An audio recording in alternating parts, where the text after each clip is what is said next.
Maktoum Prod. N'oubliez pas de vous abonner et activer la cloche de notification. asalaamaaleykum maaleykum salaam yéen ñi nga xam ne jamono ji yéen a ngi safoo di ñu déglu si biir Al Maktoum Prod TV ñu fas yéene tey ñu waxtaan ak yéen comme la fois passée ni leen ko waxee émission bi mooy tribune des jeunes nag tey ñu fas yéene waxtaan loo xam ne actualité le moment bi mooy comportement des jeunes filles mais d'abord tamit du ma si wéet man kese ànd ak samay invité ku mel ni Mame Cheikh moo ngi sama wet ku mel ni Soxna Anta mooy sama wet kon Soxna Anta nga nuyoo ak mbokk ñi nga xam ne jamono ji ñoo lay seetaan bi Maktoum Prod. asalaamaaleykum mooy ki nga xam ne yéen a ñuy suivre ci Maktoum Prod di nuyu Alpha di nuyu Mame Cheikh di nuyu ñëpp di kontaan ci invitation bi merci. Mame Cheikh kon yow it nga nuyoo ak jamono ji ñu lay seetaan bi Maktoum Prod. salaamaaleykum wa rahmatullahi wa barakaatuhu mbokk internet yu ñuy seetaan ci Maktoum Prod TV ñu ngi leen di nuyu te di leen ziara ñu am mbégte loolu tey ñëw toog ak Mame Alpha ak Soxna Anta ci émission bu bees boo xam ne ku tedd ki ngeen jàkkaarloog di Mame Alpha moo koy def muy tribune des jeunes muy émission bu mu jagleel ndaw ñi ñi ngi jaajëfal mboolem ñi ñuy seetaan ñi ngi lay jaajëfal Mame Alpha di jaajëfal Soxna Anta sama doom baay mi nga xam ne moom laa jàkkaarloog moom itam macha allah. waaw kon ba tey gannaaw ba mbokk yi nuyoo ba pare dañuy tàmbali dugg ci question yi suñu leen ak comportement des jeunes tey mooy dëgg-dëgg xale jigéen yi tey parce que tey ku ne xale jigéen sax wala soo ko gisee sax sa fit bi def naa rëf. Mame Cheikh ñu jagleel ak question yi maanaam faute bi ku ñu koy jox parents yi la wala ci kan la. waaw xëy na bu ñu waxee tey ci comportement wu ndaw ñi yaa ngi laaj ndax parents yi lañ koy jox wala ndaw ñi. xam nga nag am na ci loo xam ne des fois mën na nekk ci parents yi des fois aussi mën na nekk ci ndaw ñi. parce que itam doom dañu koy waajal. xam nga léeg-léeg nga dégg ñu ne comportement xale yi tey ak ëllëg. ma ne tey mooy tax ñu wax ëllëg. parce que bu tey jagul kenn du wax ëllëg. donc balaa ñuy wax ëllëg day fekk tey jag ba noppi. doom nag boo ko xamee dañ koy waajal avant muy juddu. parce que des fois fa ngay yaree sa doom yaa ngi tànn yaa ngi koy commencé ci fa ngay tànnee way juróom. way jur ba fa nga koy tànnee ba keroog doom ji di juddu ba keroog ngay am li nga bëgg ci moom. des fois nag parents yi aussi dinañ ci am benn part de responsabilité mooy dañuy teel a débarrassé wu ci xale yi parce que des fois nga gis koo xamante ni dina am sa benn doom xale bi xaw a tëre nga ne kii daal pare na quoi garaawul nga teel a débarrassé wu ci moom te xale dafay am fu mu toll foo xam ne bakkan la parce que li imam Busayri di wax ne xale mook bakkan ñoo yem toujours dañuy bëgg di nàmp rek léegi nag sa doom léeg-léeg boo ko toppee ci li mu bëgg ba mu jeex des fois dina am âge ba muy toll di nga am lu la metti mais boo ko topp ci li mu bëgg te nga koy jéem orienté ci li yàlla bëgg dina am fooy toll li nga doon séentu ci moom ba tax ngay def yu bëree bëri ci moom mën nga cee bañ a am mbetteel daal. waaw Soxna Anta comme ni ko Mame Cheikh waxee parce que man damay jàpp ne soo takkee sa jabar sa partage sunna si Muhammad am ak moom ay njaboot dundal say doom tete ko màggal ko ba mun nga ne man de sama doom mënatuma ko dara kon foofu ana problème bi. loolu problème de responsabilité la ci parents yi. parce que parent bu nekk da nga war a wane sa responsabilité envers tes enfants jox leen benn éducation de base boo xam ne gis nga xale. day am loo xam ne moom la famille bi def ci moom. am loo xam ne moom la mbedd bi di def ci moom. parce que xale da nga ko war a waajal comme ni ko Mame Cheikh waxee. parce que xale yaa ngi koy waajalee te fa nga koy tànnalee wayjur. fa wayjur bu jigéen bi di ko tànnalee baay fa wayjur bu góor bi di ko tànnalee yaay. parce que un manguier ne donnera jamais des oranges. gis nga xale. wayjuram da koy surveiller jox ko éducation de base. surtout vous parlez de comportement des jeunes filles. gis nga xale bu jigéen.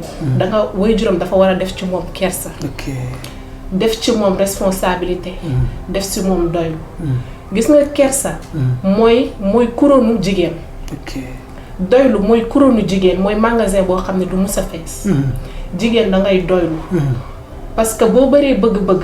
di nga sonal say wayjur. tey bu fekkee lu génn nga bëgg koo am. lu nekk nga bëgg ci adopté wu. tey iPhone 11 génn na day xewi suba luy xew iPhone 12. dëgg la iPhone 12 après luy xew iPhone 13. à chaque fois nga bëgg adopté wu. ci luy xew da ngay sonal sa bopp sonal say wayjur. te boo fekkee da nga ñàkk doylu. da ngay mel ni xob rek lu ñëw da lay yóbbaale. ba Alpha de baal ma Soxna Anta dafa wax lu am solo xam nga comme waxtaan bi dafay dellu ci wàllu jigéen ñi ndax fi réew mi toll nii dafa mel ni li yëngal réew mi jigéen la. xam nga moo tax ma déggoon sama sang ba Cheikh Seydi Mouhamadinil Moustapha Sy Al Maktoum ci waxtaan ba mu doon defal Rahma mu ne ay lan ngeen yéen jigéen ñi ay jinne ngeen wala ay cheytaani rajim ngeen wala ay malaaka ngeen donc pour wax ne jigéen lépp lu yëngu moo ko yëngal mais soxna Anta est-ce que jigéen bi nga xamante ni mooy ndey tey te waaju luñ ko woon démb est-ce que kooku dina mën a tey defar doom parce que xam nga baatu yaay ba tey ñu bari man jàpp naa ne firee guñ ko xam nga doom bu màgg ne la yaay war ngaa tontu yow yaay kan mais ki nga xam ne nag en tant que jigéen yow en tant que jigéen tey waaw xëy na maa yow ñooy ay invité lañ tey mais waxtaan lay doon boo xam ne ñun ñëpp ñoo koy séq jigéen bu ñu waajalul ndax dina mën a waajal doomam déedéet jigéen dañ koy waajal parce que jigéen mën nañu mooy usine bi jigéen bu ñuy wax góor bu xëyee day wuti kuy des ci kër ga même si la femme travaille dafa war a veiller ci ay doomam jigéen dañ koy waajal pour ëllëg mu mun a waajal ay njabootam gis nga tey li nga gis fii yu bëri il y a des enfants qui ont des enfants mooy lan gis nga jigéen ñi léegi da ngay gis xale bu ndaw am doom déjà moom xale la mu ngi yor doomam est-ce qu'elle est responsable pour s'occuper de ses enfants loolu tamit day soucier beneen problème ci dëkk bi xale danga koy waajal def ci moom ay valeurs yoo xam ne on parle de crise de valeur nañu dem gëstu ji suñuy valeur avant de parler de crise parce que boo amulee ay valeurs yow tu n'as pas de crise de valeur parce que tu n'avais pas de valeur kon nañu dem gëstu ji suñuy valeur ñu xool parce que bu njëkkoon maam dañ daan toppatoo seeni doom yi xale day toog sax nga ne ko nii defaral ni nga toogee kat jigéen du toogee nii ay mag dugg si dina am bët boo koy xoolee dina xam ne yow muy waroo toog si jotaayu mag ñi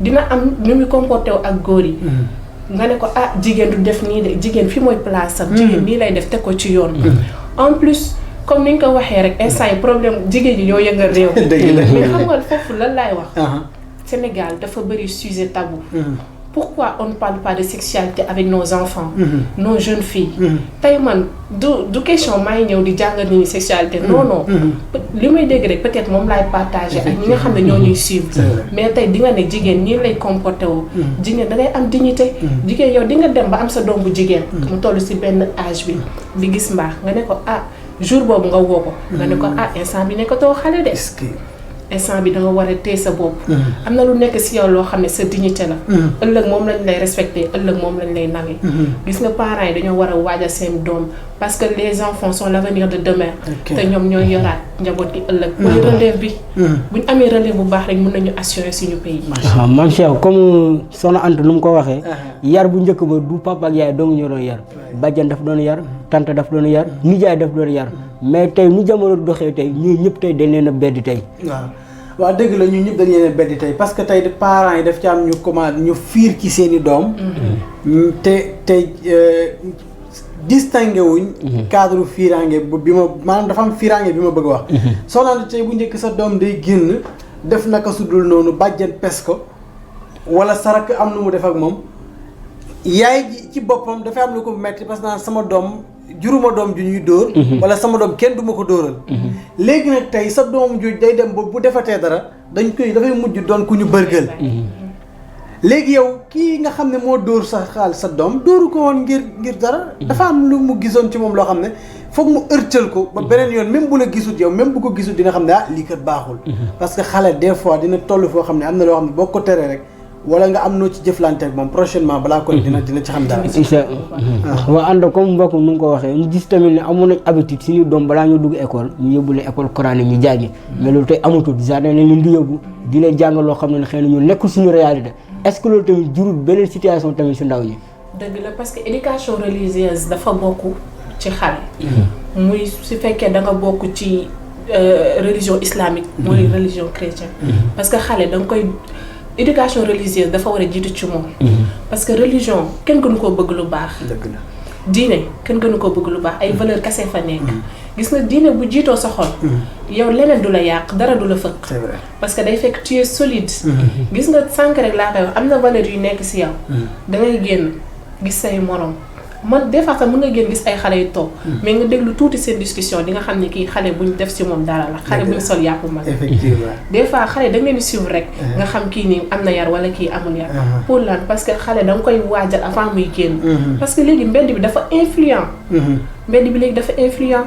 da ngay am sa xale boo xam ne da ngay def ci moom ay valeur mu génn moroom mi fëkk yóbbaale ko dëgg la topp jamono ji rek ba yàqu dëgg la kon nag xale dañuy def ci moom éducation religieuse mais Soxna Anta baal ma doguma la xam nga sa maam Cheikh dafa wax ni léegi maanaam bu njëkk da nga daan bañ sa doom génn ci mbedd mi ngir gis fa jikko bu la neexul ba tax mu jël ko mais ne léegi mbedd mi ngi ci biir kër yi mooy télévision yi waaw léegi télévision yi xale yi léegi amatuñu sens interdit ci télévision yi wala boog léegi télévision yi ñooy proposé yoo xam ne kenn xamatul daal fi jamono ji daal moom muy noonu rek télévision yi dañuy proposé yu doy waar yoo xam ne dangay toog di seetaan ak sa doom yoo xam ne mooy loolu doy na waar kon nañ xoolaat tamit société bi na si ñëpp jàpp média yeeg yëpp média yi mooy li nga wax léegi rek mbedd bi léegi mu ngi si biir kër yi média yi nañ si jàpp bu baax xool yu ñuy wane ak quelle heure c'est vrai surtout voilà loolu moom day pertinent waaw ba tey yéen ñi nga xam ne yéen a seetaan ba léegi ñu si biiru Maktoum Pro Mame Cheikh est-ce que tamit nekkul loo xam ne parents yi ñoo andi difficulté yi parce que tamit utu xaalis ba taloo sa doom du xëy yenn heures yi du wàcc yenn heures yi te dëgg la nee nañu góor baax na jigéen baax na mais tamit jigéen tamit suy liggéey est-ce que waru tamit mu yemal bëgg-bëggam ñëwaat dellusiwaat si kër gi gën a yaraat ay doom ufaat ay doom surtout doom bu jigéen waaw surtout doom bu jigéen xam nga des fois nit ñi dañuy jaawale yi bokkul parce que da nga dégg des fois pour nit dafa topp amam topp bëgg-bëggam ba du bàyyi xel njabootam faire que or que nag dafa am ñaar xam nga nit ki nga xam ne dafa xëy heure wàcc jot mu wàcc kooku da ngay xam ne ci liggéey la ne mais nag moom itam nekkul ne lu mu topp liggéeyam day fàtte njabootam déedéet parce que njaboot bi nekkul bi mu juddoo nga koy soo ko waajal quand même parce que bu fekkee yow da nga bëgg bàyyi ba sa doom juddu comme ni ñu koy faral di waxee nga bëgg koo waajal ci yooyu yëpp parce que koo xam ne yow avant sa doom di juddu yaa ngi waajal sa bopp ci wàllu jikko sacrifié woo sa doom ngir dara parce que imagine tey am na ci koo xam ne bu amee doom tey société dina am benn laps de temps buñ la may boo xamante ni moom ngay jël congé mais du tee aussi yow nga organiser yow sa diggante ak sa liggéey organiser sa diggante ak sa njaboot ba dara du ci retard parce que liggéey jaamu yàlla la waaye toppatoo sa njaboot itam jaamu yàlla la da ngay dégg sax ñu naan jigéen warul liggéey pourquoi pas jigéen warul liggéey ni liggéey nekkee farata ci góor noonu la nekkee farata ci jigéen parce que loolu moo jaadu parce que itam lu ne rek ak bu ko jamono indee dañ koy nangu parce que am loo xam ne jamono moo koy indi xam nga da ngay faral dégg ñu naan parité n'existe pas existé wul xam nga lu existé mooy kenn ku ci nekk lay xàqam la mu mën ñu jox ko ndax tey buñ ne parité fi ñu teg ñaari góor teg fa ñaari jigéen te am na ci benn jigéen boo xam ne wecc na ñaari góor tey jii li ngay gis ci ay intellectuel ci ay soxna des fois doo ko gis sax ci ay góor waaw léegi nag kon bu fekkee ne ñaari jigéen ñoo mën fukki góor nañ jox ñaari jigéen ñooñu la ñu mën ñu def ko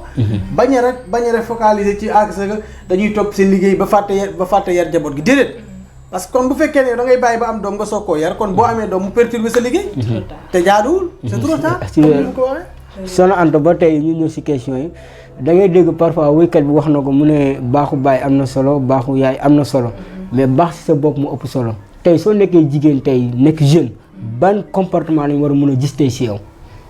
waa gis nga nit même bu dul jigéen sax yow nit da nga war a am ses responsabilités vis-à-vis de soi-même. Il faut s'aimer soi-même se respecter soi-même pour se faire respecter. gis nga nit responsabilité yaa ngi koy commencer sa bopp. des fois di nga xam ne. lii yoon bi mooy yoon bu baax yoon bi mooy yoon bu bon tu vois yow da nga ko war a mën a distinguer sa bopp. gis nga jigéen surtout jigéen sax. nga xam ne ëllëg tu es appelé à avoir des enfants. nga gérer une famille. da nga war a am comportement yoo xam ne ëllëg mun nga ko jox say doom te du am te ëllëg mun nga yar say doom te kenn du si am benn kii daal. bu ñu xamee bu ñu ne kii doomu diw la rek dinañ ne kii moom. nii rek la mun a mel. parce que ay waajuram nii la mel. nit da ngay baax ci sa bopp mooy li nga wax léegi. baax yaay am na solo baax baay am na solo waaye baax ci sa bopp. moo ëpp solo parce que il faut savoir distinguer le bien et le mal. man foofu laa déggee wax jooju daal. waaw Mame Cheikh est-ce que tey tamit su parents yi essayé ci yar bi ndax société bi mun na laa yaraat. société mën na la yar fooguma ko nag wala société fa mu lay yaree fekk ne day trop tard. parce que gis nga ñaar moo am gis nga nit. parent dina ko yar parce que dañuy wax ne al ummu madrasatu iza aadataha aadata sha'ban tayyib al ara xam nga lu tax ñu ne jigéen école la parce que mooy école bu jiitu première école nag bu échecgee balaa école bii di rattraper li weesoon dina doy waar nit nag bu la sa parent yarul mbedd mi mën na laa yar. waaye na la mbedd ma yaree du neex de. parce que bari na aussi parent aussi dina yar na mu war a yaree. doom génn mel leneen. subaa nag da nga dégg léegi penc bi dinañ juum yaruñ ko et pourtant ay parents la leen war yëpp def nañu ko. mais des fois yow ni ngay yaree sa doom mën na gën a gis rupture ci biti. rupture boobu nag bu fekkul yar ba dëgër. mën na changer. waaye nag su boobaa yar bi ci biir moo war a dëgër. bu dëgërul lekk bu ci biti bu génnee mën mara détail yi. dafa nga gis koo xamante ni mbedd mi na mu koy yaree lu ne dina ko def ci penc mi. lan lañ mujjee sa doom ji kaay jàpp nañ ko fii. lu tax parce que am na ci loo xam ne peut-être defuloo ko woon ci moom. fa mu màggee nag yow fa ngay commencé amee gàcce. te gàcce googu nag la la ci doon dimbale mooy fa nga war a jaaraat moom nga jaar fa ak moom. boo fa jaarut ak moom nag gàcce commencé judd ci yow. ba tey Soxna Anta ñun dafa amoon suñu réalité yoo xam ne fii lañ ko fekk te mun naa réalité yooyu dem na auparavant da ngay gis jigéen yoo xam ne dañ leen may à l'âge de 16 ans à l'âge de 15 ans à l'âge de 14 ans. mais est-ce que tamit droit yi tubaab bi andi est-ce que tamit loolu gën a poser problème bi parce que tey koo may 14 ans ñu ne da nga ko may mineur te mineur bi tey lu muy def sax xëy na magum jëm sax xalaatu ko est-ce que tamit loolu poser problème si jamono ji. waaw loolu xam nga loolu moom dina xaw a doy waar tuuti. parce que imaginez tey ñu ngi xeex ne ñu ngi wax ne dañuy xeex mariage précoce. tey ku fi sa doom fo ba ëmb ba am doom. di nga accepter doom ji précocement. à l'âge de 14 ans 15 ans. on ne sait pas foofu moom franchement du ma xam fii laay nekk wala du ma xam fee laay nekk. aujourd'hui lan la ñu wax léegi waxatu léegi ñu ngi xeex mariage précoce. mais ñu ngi xeex aussi grossesse précoce. en imposant les jeunes filles d'utiliser des méthodes de planification familiale wala ay pilule du lendemain ay préservatifs. loolu day mel ni da ngay inciter xale yu jigéen ñi. ñuy dem ci à la sexualité. parce que yow foofu ñoom ñu ngi pratiquer sexualité. mais yow lu si sa objectif mooy na nga éviter grossesse kese. te foofu daal kenn xamul sens bi lan la. par ci ñu ngi xeex grossesse précoce.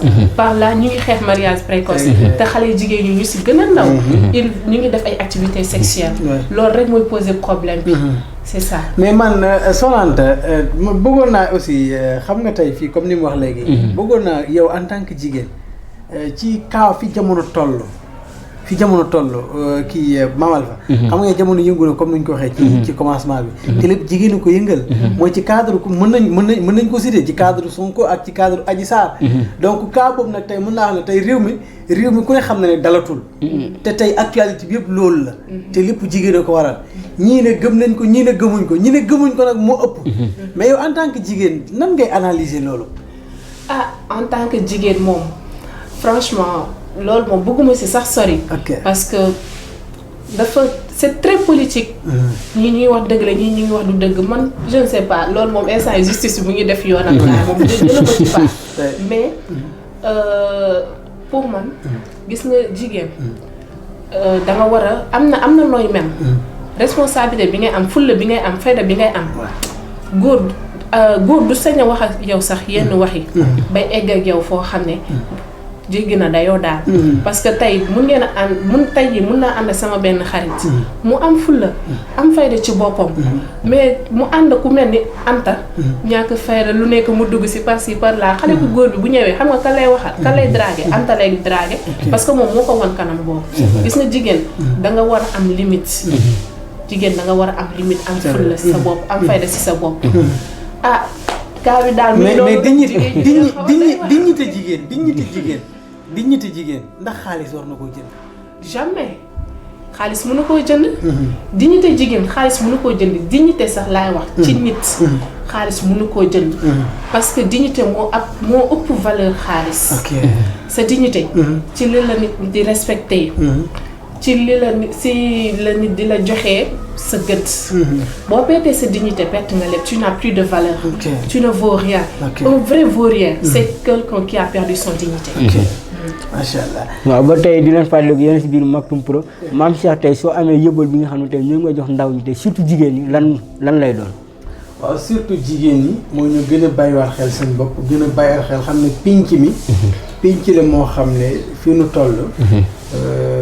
parents yu bari jaaxle nañu waaye itam ndaw ñu bari jaaxle nañu. ndaw ñi des fois nga gis ñu ne ndaw ñi amatuñ repère si am nañu repère. benn ñu nangu teg seen bët fi ñu war a teg seen bët wala ñu ñàkk fa teg seen bët. may wax parents yi aussi ne leen doom da ngay fexe ba li mu soxla nga di ko jox. ci biir kër gi.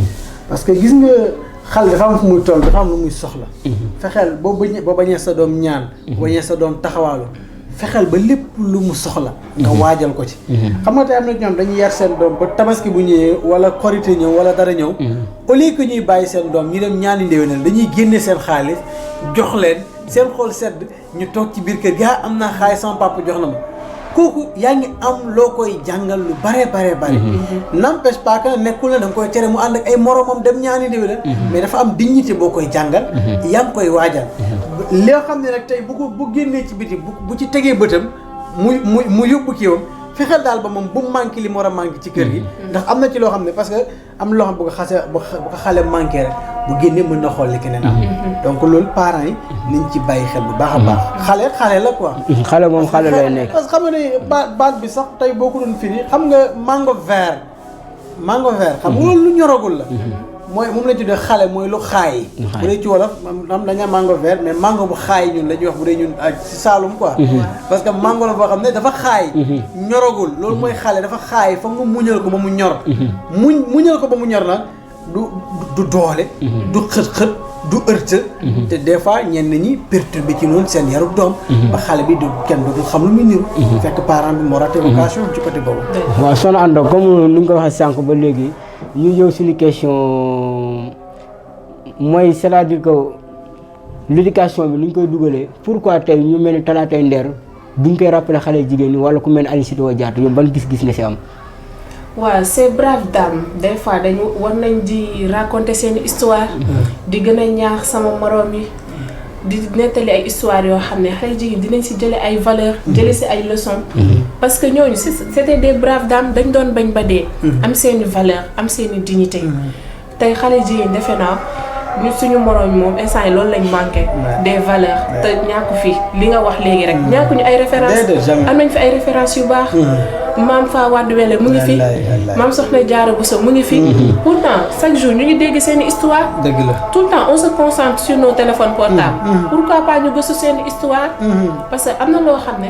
gis nga nit dafa am lu lay yàlla di may. am loo xam ne famille bi ñoo koy def si yow. am loo xam ne yow yaa koy def si yow. du lépp lañ lay jox mais am na yoo xam ne yow yaa koy chercher sa bopp. am na valeur yooyu yoo xam ne yow yaa ko war a defal sa bopp. defe naa loolu Alpha c'est une bonne idée. ñuy wax si nit ñu baax ñooñu si jigéen ñu baax ñooñu pour gën a ñaax sama moroom.